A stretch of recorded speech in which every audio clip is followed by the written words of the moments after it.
I'm Al McFarland. Welcome to the conversation with Al McFarland. I'm glad to be here and glad to have you along as well. Today is Friday. Friday means we are in the healing circle.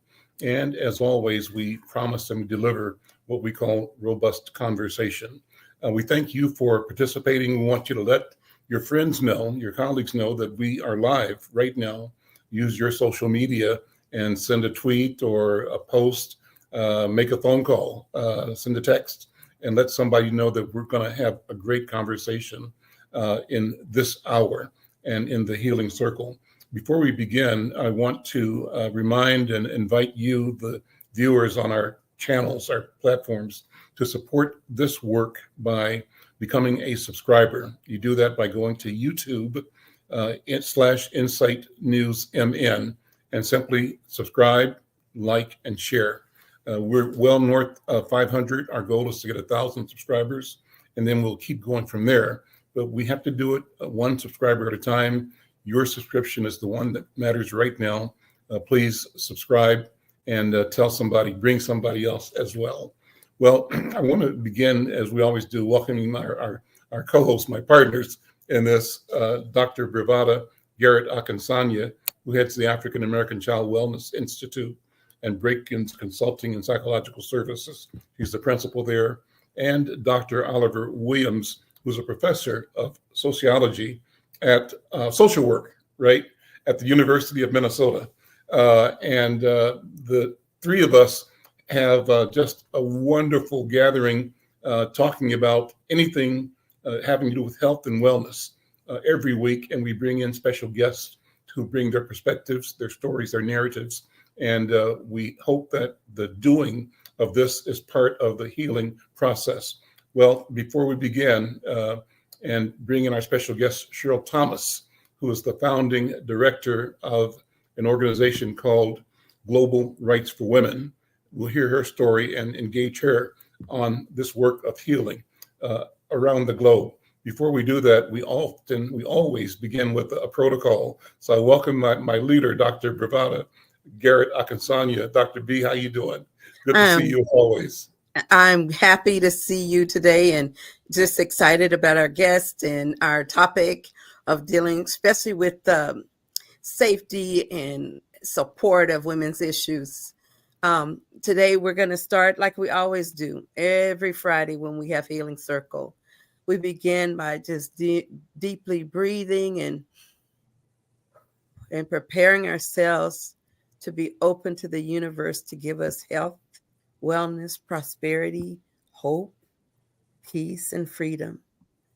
And as we enter this circle, this sacred space, we see ourselves, even though we're not physically together, in a circle. And the reason African people use circle is because there's no beginning, no end, no top, no bottom. Everyone is equal in that space. And every one of us have equal access to the center, which is the space of power. As we think about that, we also acknowledge our elders. We acknowledge them because they are the shoulders on which we stand. They worked their way, prayed their way, our way, and hoped our way into existence. So we honor them today. And we honor our ancestors who have been shoulders for our elders. We honor them for their sacrifices, their love, their kindness, and most importantly, we honor them because they're closest to our Creator. In this circle, we have divine order and process. We believe whoever is supposed to be here will be here. Whoever is supposed to listen will hear. And we also believe that in that space, we abide in order and respect. So to do that, if we were in a real circle, we would have a talking stick. So we use a virtual talking stick and we pass it to one another. And the rules of the stick include the person holding it has the floor. And the person who needs it, you can raise your hand if it's out of order. And you can say if something's burning, which I do frequently, ask for the stick. or you will be passed to you by another as the spirit moves. So right now, I'll give the talking stick to our Bye Al McFarland. Here's the stick. Thank you, Dr. B, and I received the stick. Well, let me use that opportunity to introduce our special guest today. Cheryl Thomas is the founding director of Global Rights for Women. Since 1993, she's worked with partners around the world to promote women's human rights and achieve effective systemic and legal reform to end violence against women and girls. She's participated in the drafting of laws on violence against women and girls and trained stakeholders to enforce such laws in dozens of countries. She's worked closely with the United Nations to develop model standards for violence against women laws. She's led a global consultation on the enforcement of laws in Spain in 2015, for instance. She co-chaired the United Nations expert group meeting to draft a UN handbook for legislation on violence against women. In 2021, she received the Arabella Bab Mansfield Award from the National Association of Women Lawyers. And in 2014, she received the Myra Bradwell Award from the Minnesota Women's Lawyers. In 2011, she was recognized by Newsweek magazine as one of 150 women who shake the world. Her former positions include Director of Women's Rights Program at the Advocates for Human Rights, Executive Director at Watch, Partner and Shareholder at Briggs Morgan Law Firm, Special Assistant Attorney General at the Minnesota Attorney General's Office, and Adjunct Professor at the University of Minnesota Law School. Cheryl Thomas, it's a pleasure to meet you. Greetings. Thank you for coming to join us. And I'm going to hand the talking stick to you and just tell us what's on your mind and what the world needs to know right now.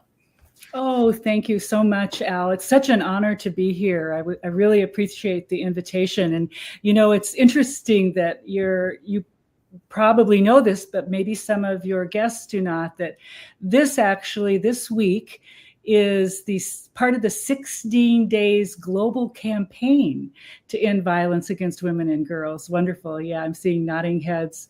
And December 8th here is International Human Rights Day. So it's just a wonderful time to be with you on your show. I just recently got back from travels in Eastern Europe, and I just have to tell you how devastating the situation is in our world today.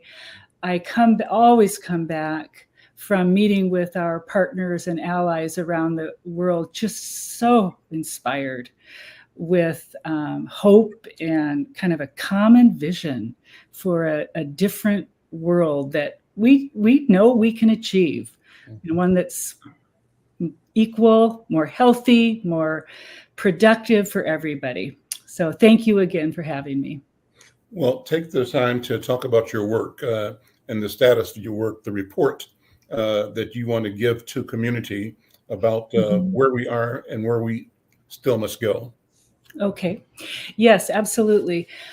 We still are facing after centuries of this in the past, much less documented than it is now, but we have a global pandemic of violence against women and girls. Every country that I've traveled to and over the last 30 years, and that's been around 70, faces this problem. Most of the violence is perpetrated by people that women and girls know, and most of it's in the family. In fact, we just got a report from the United Nations Office of Drugs and Crime. You may have seen that this is new now. 89,000 women and girls were killed intentionally in 2022 across the globe.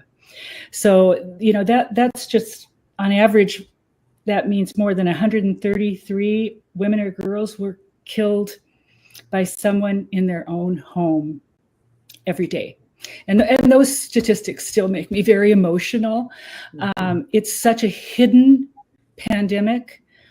We during COVID, we called it a shadow pandemic, but in fact, I think in some ways COVID was the pandemic when you compare just the devastation that women went through when they were told to stay home. And we know that that's actually the most dangerous place for women and girls. So what Global Rights for Women does, Al, is our mission is laser focused on systemic and legal reform on violence against women and girls. We do only at the invitation when we're working anywhere globally. We work here locally also. We partner with the local NGOs are the best partners. We feel like the United Nations, of course, is a great partner too. They have such a reach to improve the laws, policies, and practices that are really mostly so new around the world to address violence against women and girls. And we do that through research and training and capacity building of all kinds at the invitation of partners. You mentioned the report, a press release from the United Nations Office on Drugs and Crime. Right. Numbers fall. Isn't that just That's tragic? what the report is saying, yeah. And as you said, 55% or 48,800 of all female homicides are committed by family members or intimate partners. And that underscores the disturbing reality that home is far from safe. And you mentioned that scares me, that the place you think is safe and the pandemic kind of bore it out, created more danger for women and partner violence. So this is a big issue. This sort of dovetails with the conversation we had last week, Dr. Oliver, about violence in families. And let me pass the talking stick to you, Dr. Oliver, to bring in and extend our conversation last week into the topic today. Dr. Oliver, here's the talking stick. Thank you. I received it. Thank you, Al. Hey, Cheryl. Hi, Oliver. Nice to see you. See you too. The thing I think about as you're talking about your work is that, it happens within families, as you said, but it is also challenges within the community. And then depending on where you're from, whether it's Eastern Europe, whether it's Africa, that there are challenges in terms of how women are treated in those different circumstances that put them more at risk. Right. And that not everybody tries to think about the issue in the same way as we might in the United States. Mm-hmm.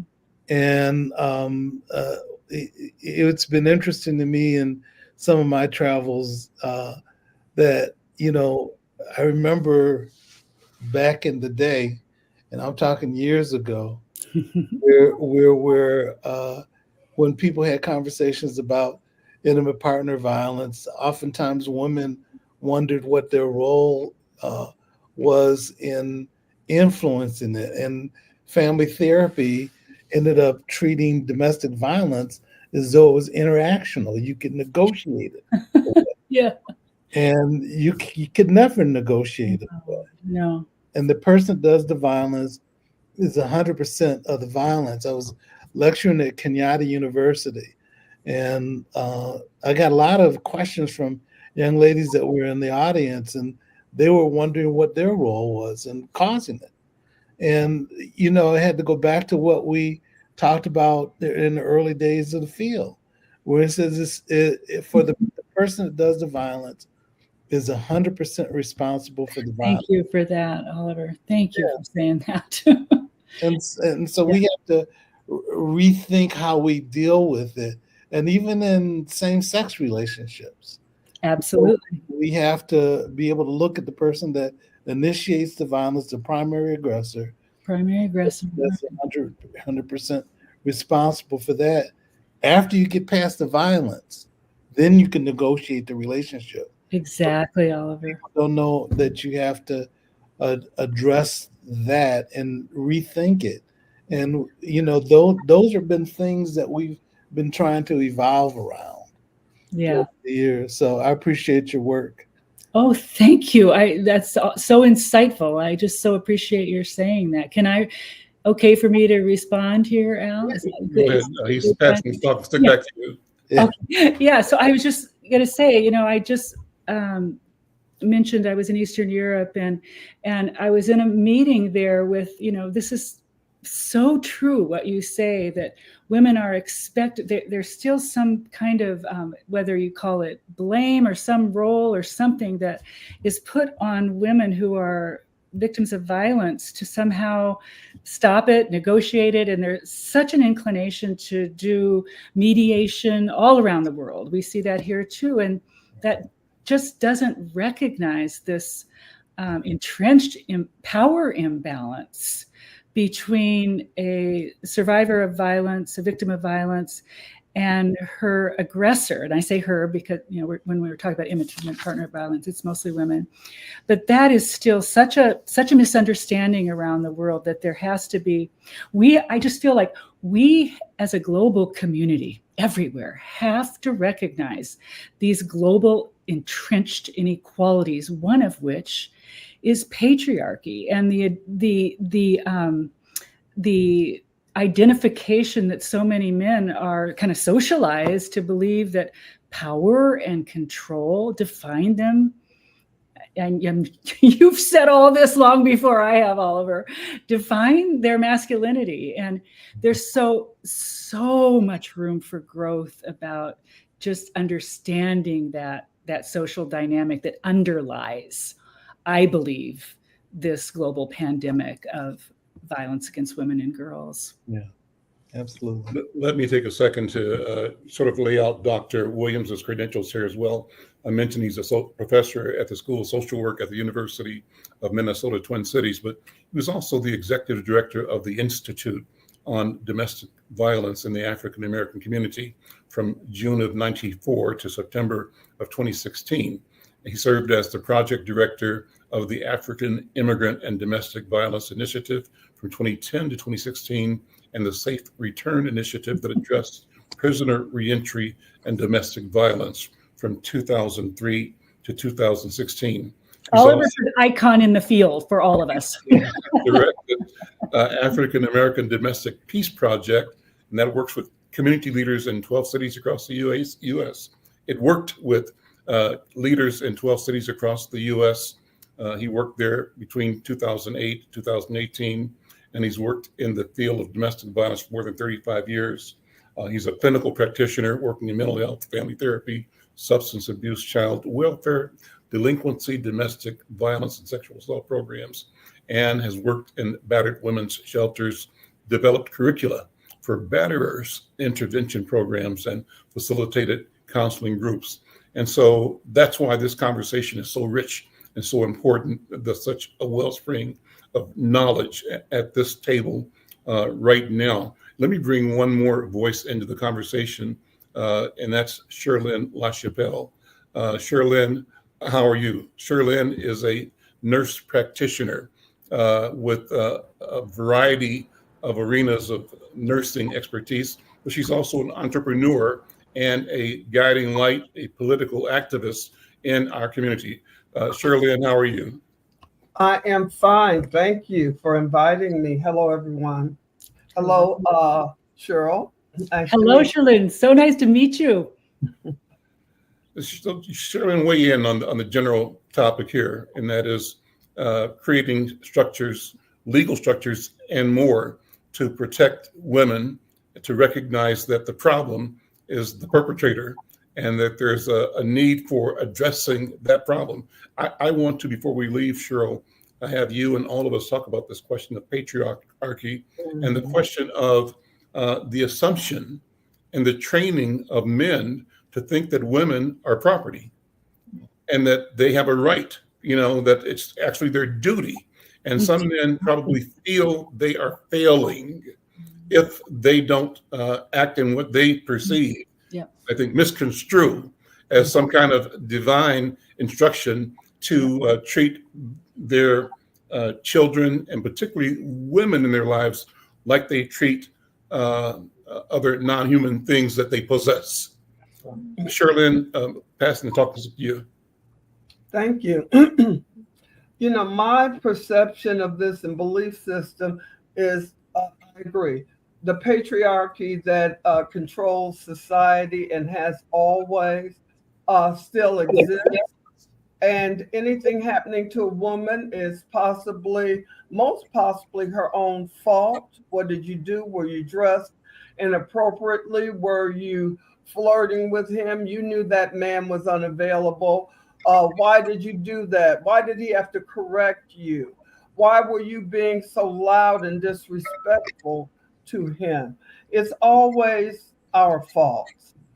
Until women stand up and say, we will no longer accept any blame for being battered, raped, or otherwise manhandled in any way, it will continue. We have a victim mindset instead of the mindset that we deserve to stand up and be respected for who we are, no matter if we walk down the street naked. We deserve to be respected and not touched unless we say so. How to get women to wake up and understand that they are in control of their destiny, their body, and their lives. That's a hard one, because when Donald Trump was running against Hillary Clinton, you look at all the women who crossed over to vote for a man who says he grabs them by the and who totally disrespects women in every way, and had been accused on multiple occasions of deviant sexual activity, forcing himself on women who clearly did not want it. Yet women, and I hate to say this, white women elected this man. Yes, they did. Say it. Thinking, oh, you say you're a Christian. Well, everything he's doing is non-Christian, but you voted for him. This man's a rapist. He's a liar. He's all of these things. And basically what that said to me was that women did not feel that a woman should be commander-in-chief. We're our own worst enemies. That we're not going to have Hillary commanding the military. We're not going to have her be the ultimate voice in this country.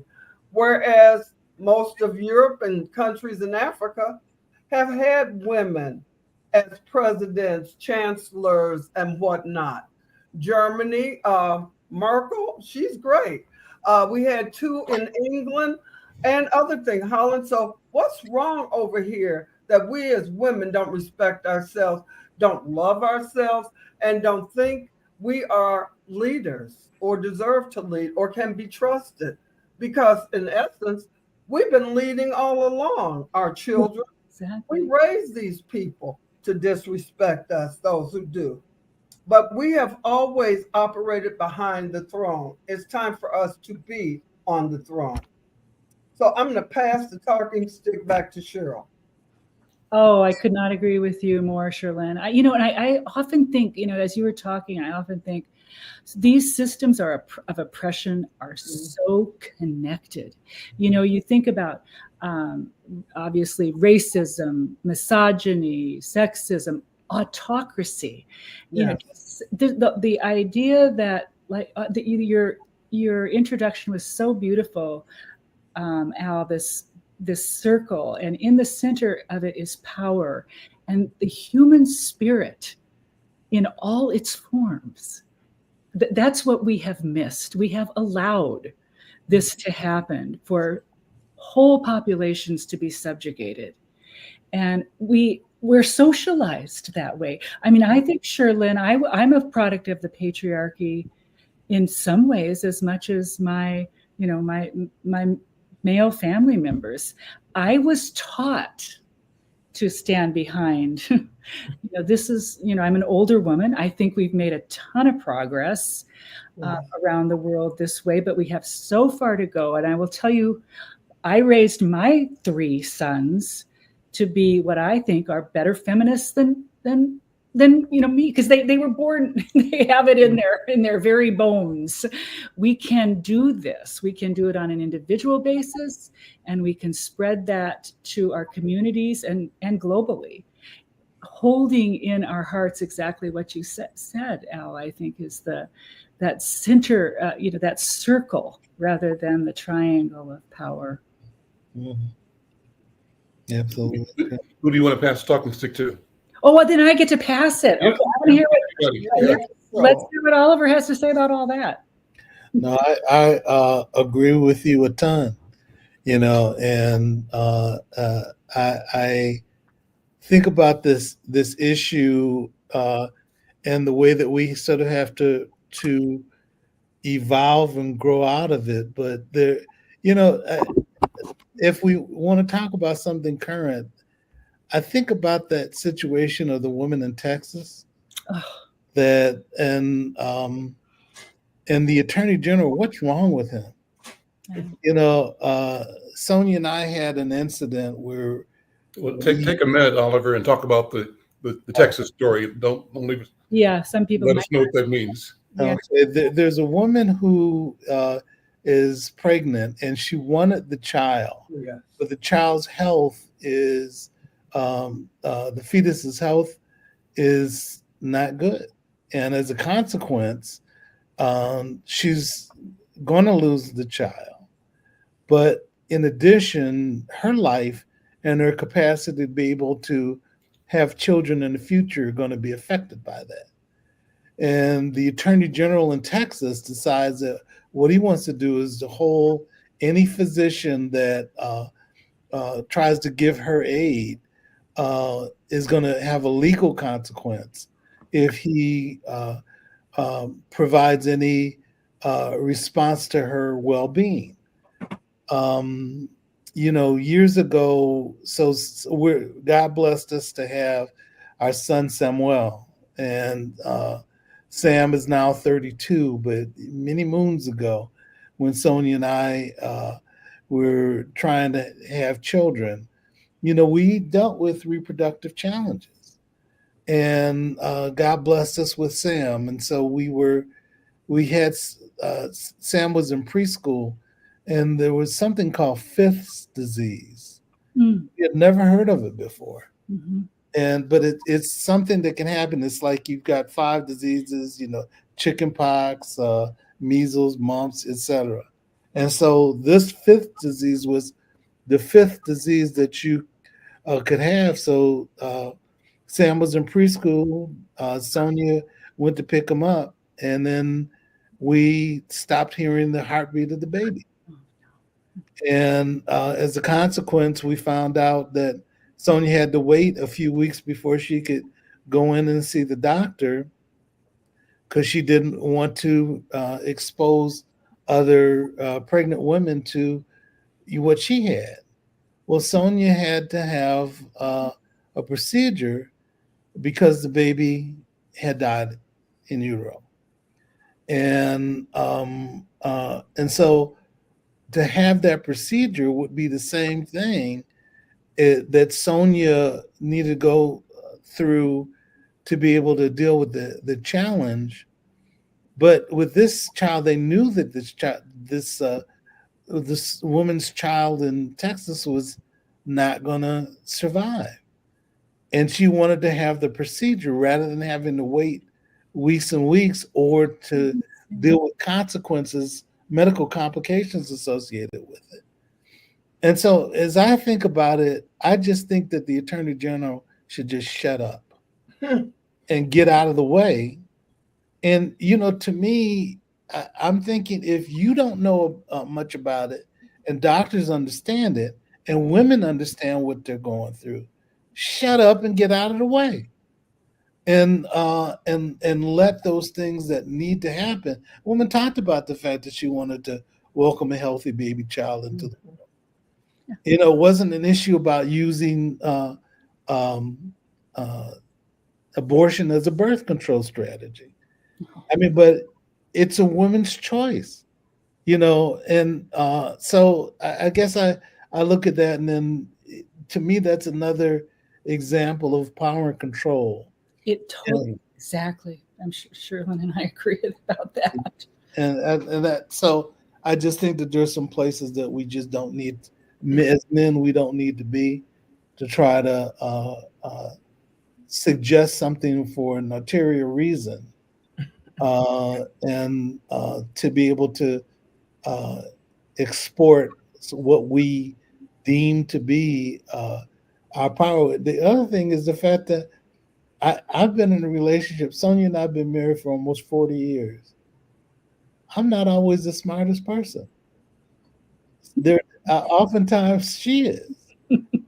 And so, in terms of dealing with wisdom or some right that I'm supposed to have in terms of dealing with things, I don't claim that. Sometimes I do things that are good, and sometimes I don't. And but and Sonia sometimes does things that are outstanding. Sometimes it's not. But I don't proclaim to be smarter than her. There have been times that she's been exceptionally smarter and wiser than I've been.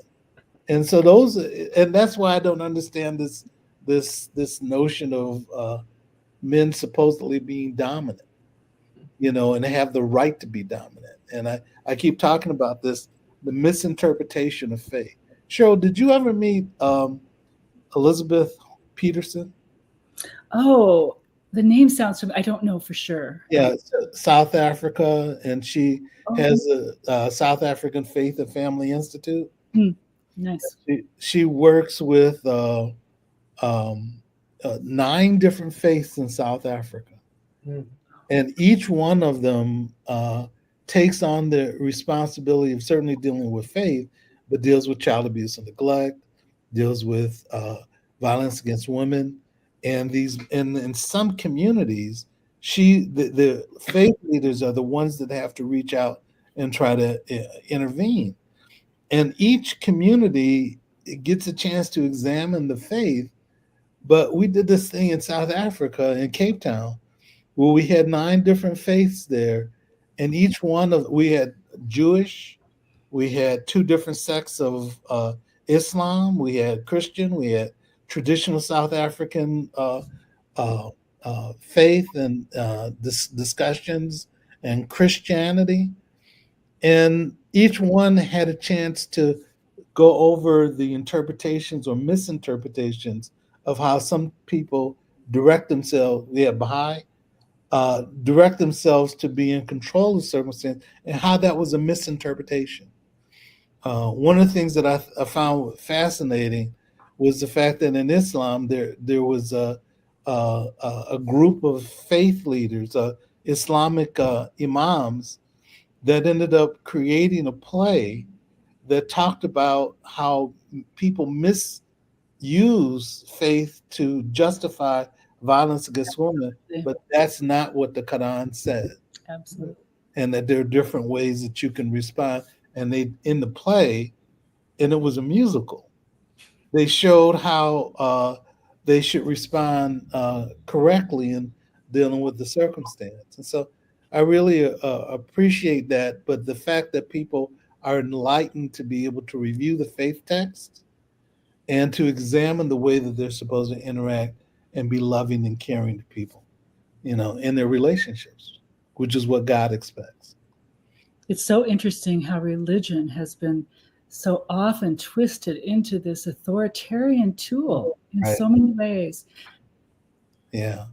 Well, let me jump in for a second, if I may, just to ask Cheryl to go into the specific strategies you've employed to change the law and your assessment now of whether changing the law is enough. Or is it just one step? What else has to happen? Yeah. And sometimes it is reliance on the legal system to do things that need to be done. Also a way to take other accountabilities away. Of course.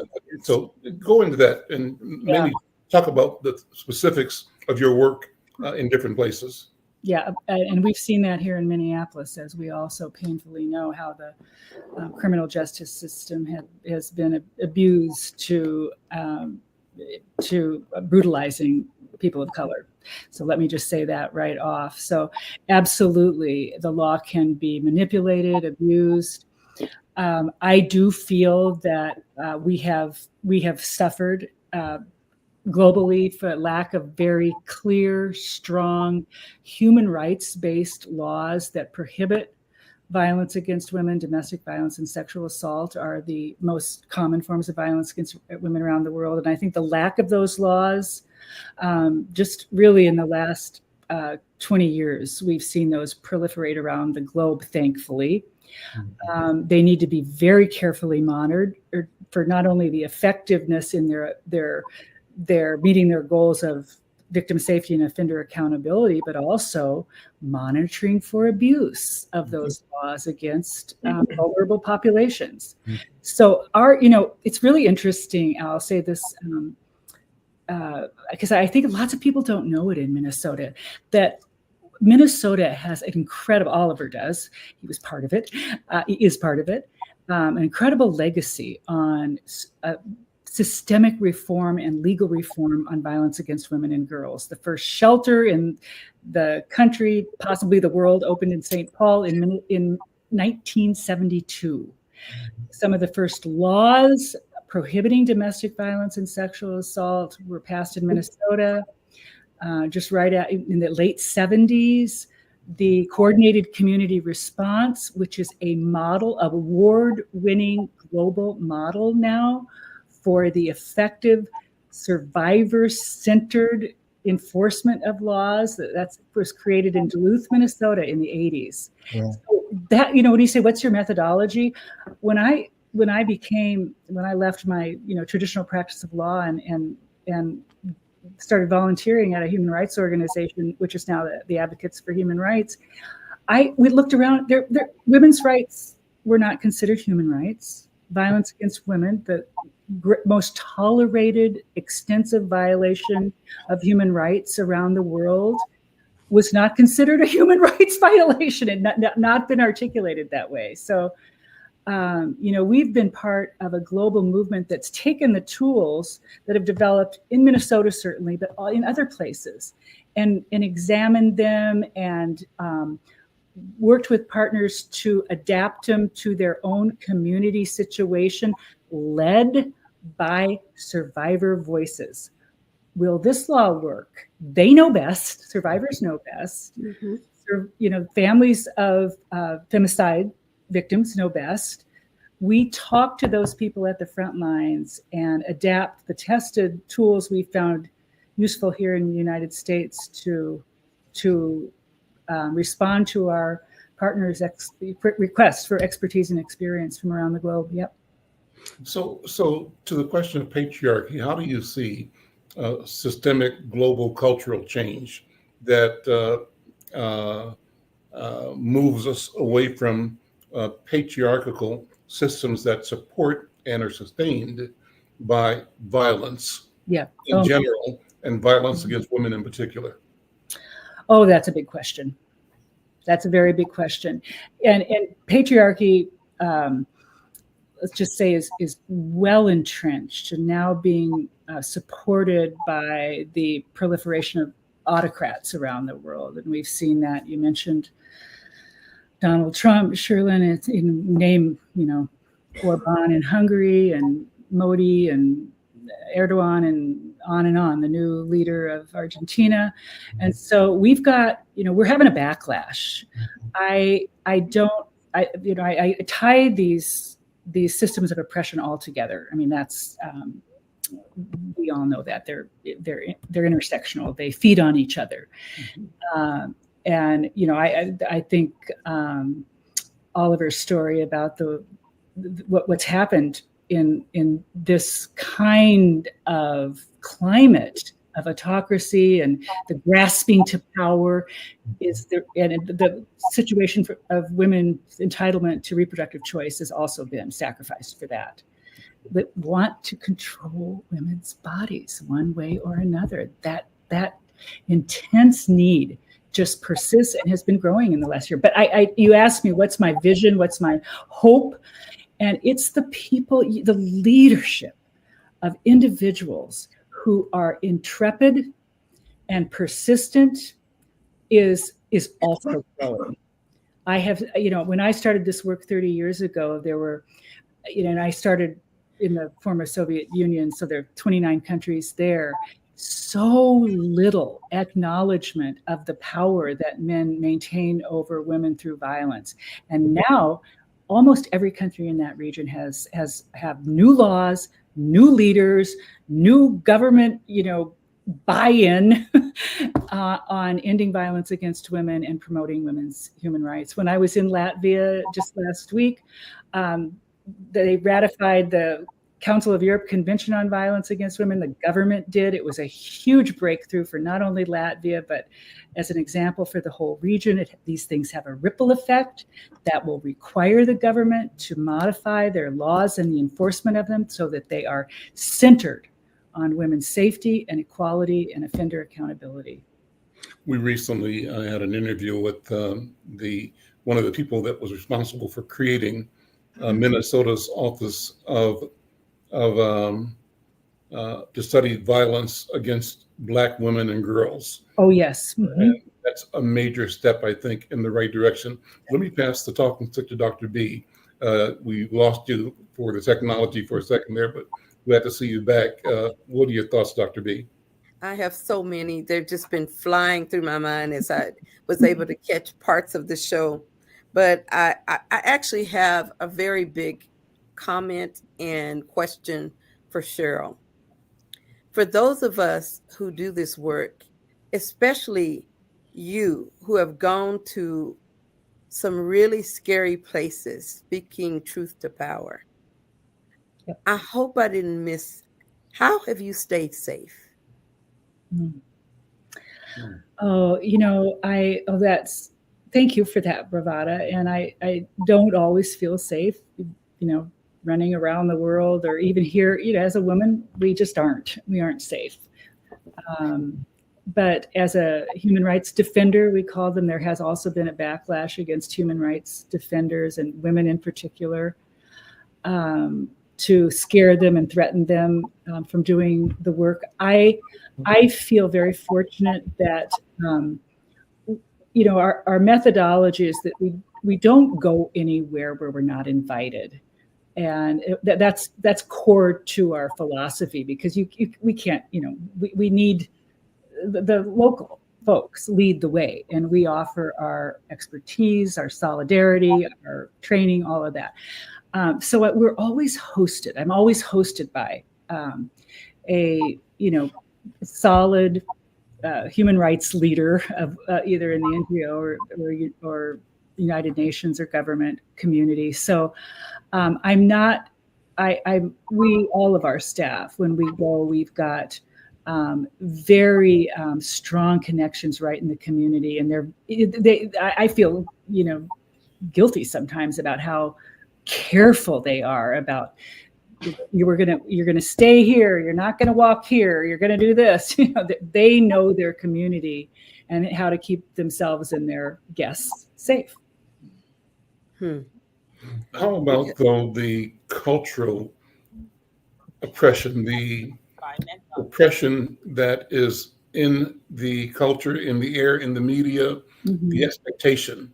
And that speaks to the whole notion of patriarchal violence, the teaching, the training, and the nurturing of the attitudes that support violence against women that you are addressing by supporting legal strategies in communities.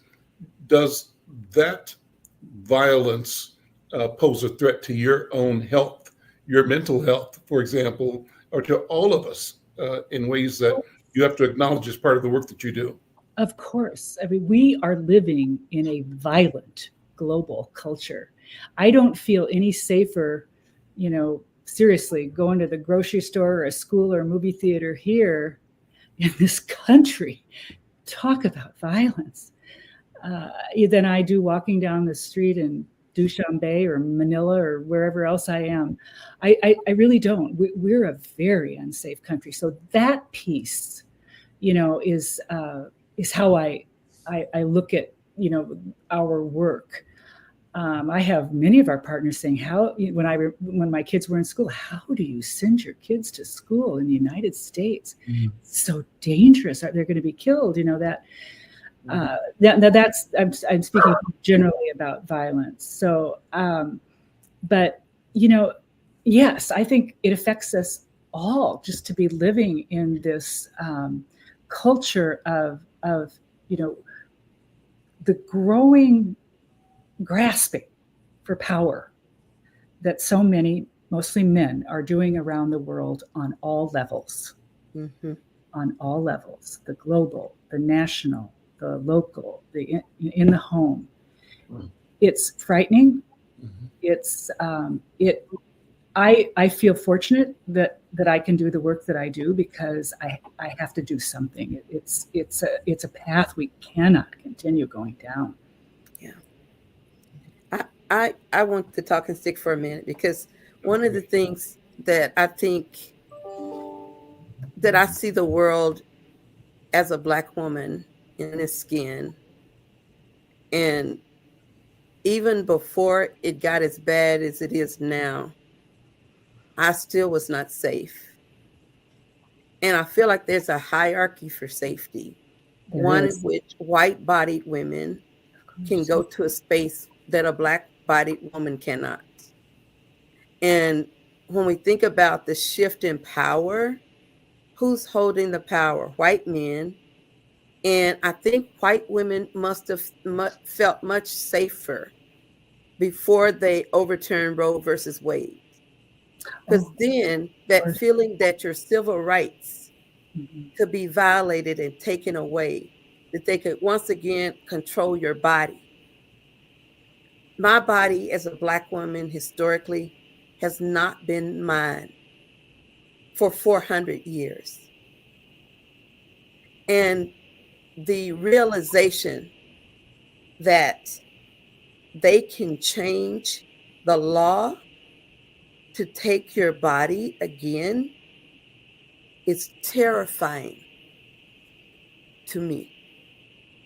And so trying to be brave and bold and open, just like I'm hearing from you as a white sister, it takes not a lot of courage, more than courage.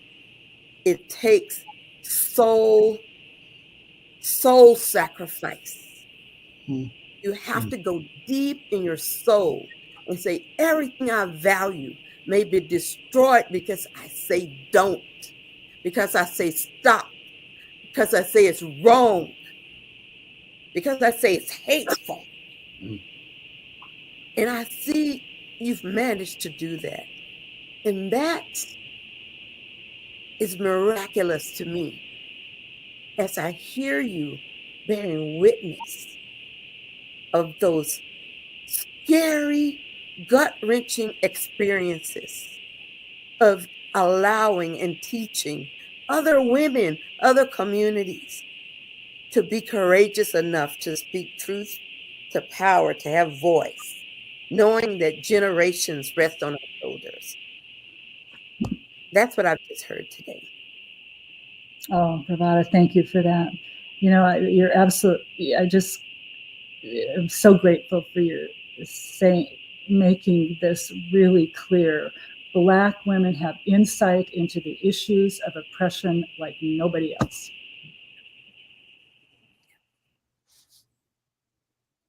And I just am honored to hear you speak. Thank you. Thank you, sister. Thank you. And thank you, sister. Sherlyn,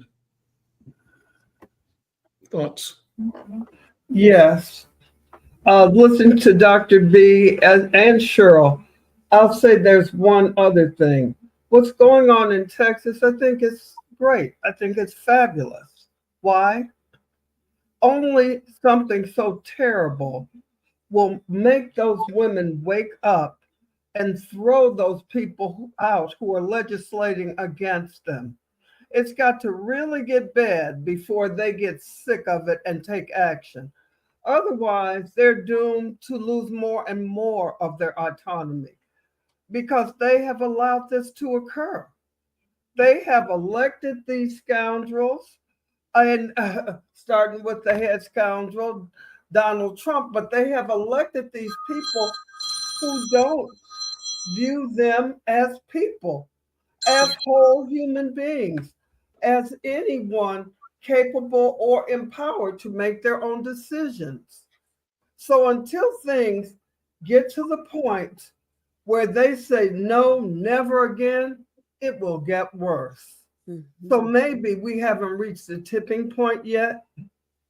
That's when things will change. That's when these people that need to be gone will be gone. Same thing for the rest of the United States. We sit back and we allow these people in power who do not have our best interests. And it doesn't just include women. It includes white people in poor communities, on the Iron Range in the South where they don't have resources, insurance, and they operate by keeping us frightened of each other, telling us that if you allow Obamacare, which is health care for everyone, if you allow that, then those people will have health care. Not thinking about, even though they know, because it's been told to them, that you will lose your home if you become ill, because you will have to mortgage your home. Keith Ellison, our Attorney General, was talking about this book, and I bought it. I forget, it was something about whiteness. When I think about it again, I bought it. But basically, it's speaking about that. And one farmer who they asked him about Obamacare or Affordable Care Act, he said, no, I don't want it because those foreigners, those Mexican, and those Black people have it. So I don't want it. And they said, do you know that if you become sick, you could lose everything? I don't care. I don't want it. You can't make me take that communist insurance. Crazy. He's voting against his own best interest to the extent that he will impoverish his own whole family. But worse than that, there will be a limit to the free services he will get at the hospital, because the top buck, as a nurse, I can tell you, the more expensive health care that could save his life or prevent some really serious morbidity or mortality, he will be excluded from because of lack of insurance. Now that's crazy. So Cheryl, I'm going to pass the stick to you. Thank you. Well, don't you think so much of that is that just the misinformation and the lies that are perpetuated? People don't have the facts because we've had this trend in leadership to just lie about what is happening. What is I'm talking about our former president Donald Trump, just the gross misinformation that people, and I really too feel like the just, without just robust effort at public education to just get those facts to kids at a very young age, and more so to build the skills of critical thinking. Allow people to question these kind of authoritative leaders who care nothing for them as people, only as tools for their power. So anyway, that's my. Let me take a break for a sponsored message and come back and we'll wrap it up. We'll be right back. I'm Al McFarland. This is The Conversation with Al McFarland, the Healing Circle. We'll be right back. Are you or someone you know recovering financially from the COVID-19 pandemic, the lockdown, or any other reason? If so, help is available. Findhelp.org is a site to find a wide range of resources, including food, medical care, and more. The best part is based on your zip code. Visit findhelp.org, enter your zip code and the service you need. You'll get a map directing you to the organizations that can help you. Help is waiting at findhelp.org. If you need help starting anew, findhelp.org is the site for you. We're back. I'm Al McFarland. This is The Conversation with Al McFarland. Cheryl Thomas is here, along with Sherlyn LaChapelle and my co-host, Dr. Oliver Williams and Dr. Bravada Garrett Akinsanya. Let me do what I do, and let's throw some mess in the mix. and it's something that I know we don't have time to really respond to, but I'll throw it out there for us to think about. Now, I had a great conversation a couple of days ago with the Consul General for Israel for the Midwest, and I invited him on the program to use the platform to tell the story of the conflict that's going on right now between Israel and Gaza Strip, the Hamas Israeli war.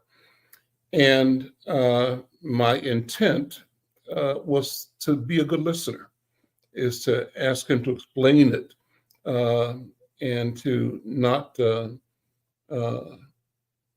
not interfere with his description. And he talked about the atrocity of the invasion of Israeli land and the carnage and the number of thousands of people that were killed and taken prisoner, and described the violence that took place. Then he talked about, from their point of view, the only response is to eradicate the problem. And I raised the question with him respectfully, does that mean, you're not going to stop until there is no more Hamas? And no more Hamas, from where I stand, means no more Palestinians. That's the question. And so how does this question of violence that we're talking about, this interpersonal, bubble up to be international, global? And is there a path for humanity? And if there is one, I'm sure, Cheryl, it's got to be something that's personal and global at the same time. Mm-hmm. Cheryl, what do you think? I'm passing the talking stick back to you. I know the devastation is just, there's no words for it in that region.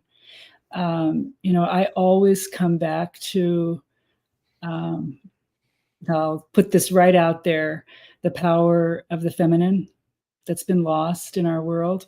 Mm-hmm.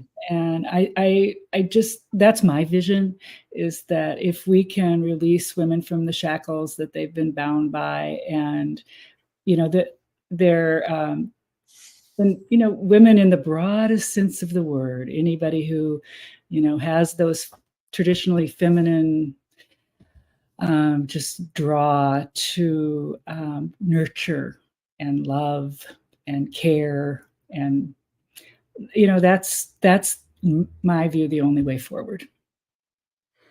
Dr. Oliver, and then Dr. B, you can close us out. Well, I guess one thing that I think about it, there's a young man that is actually at Hebrew University. He's Palestinian and Palestinian Arab, and Muhammad. And we had conversations about things, and he deals with child abuse, neglect, and also violence against women. And the thing that was interesting, we had a chance to talk about Islam and how people approach the issue. And so we talked about misinterpretations of Islam. He said, Oliver, what you're saying is right, but the expectation is that you have women who will attend mosque. In some parts of the world, there is no expectation that she'll attend. And therefore, the philosophies about what happened are driven by men. Mm-hmm. And so the thing that I think about is when I can see people make themselves vulnerable enough to listen, mm-hmm. and listen to different voices, but also when I see people who have kindness in places where you don't expect, and people that open themselves up to kindness. And the thing that I see in situations, I think about ideologies, negative ideologies that I see, mm-hmm. from Trump and his minions. When I see the lack of education and cutting off education, and not preparing ourselves for the future. Younger people don't know what older people know, and we have to educate younger people to be able to take steps in ways that can be healthy. And so those are just some thoughts that I had. We've got about a minute, Dr. B, a little bit over, but have you close us out, if you would. I will, and I thank you for that. There's a Yoruba proverb that there are actually two that I love. One is about seeing people as less than and putting the onus on them to meet up to the expectations of others. And that one is, they who cannot dance will say the drum is bad. And so getting blamed for being the drum is what I see happening. And then the final one is, the axe always remembers what the tree always remembers what the axe forgets. So when I think about the people of Israel who have been axed, now they are the axe. They are also the trees. Mm-hmm. So that space of healing requires putting the damn axe down. That's what I think needs to happen. And it needs to happen around the world. And I believe with my whole heart, women who have babies and populate the world, we care about them surviving just a little bit more. I'm just saying. So with that, I say drop the mic and come back next week for Healing Circle. See you next time. Thanks for joining us. Bye-bye.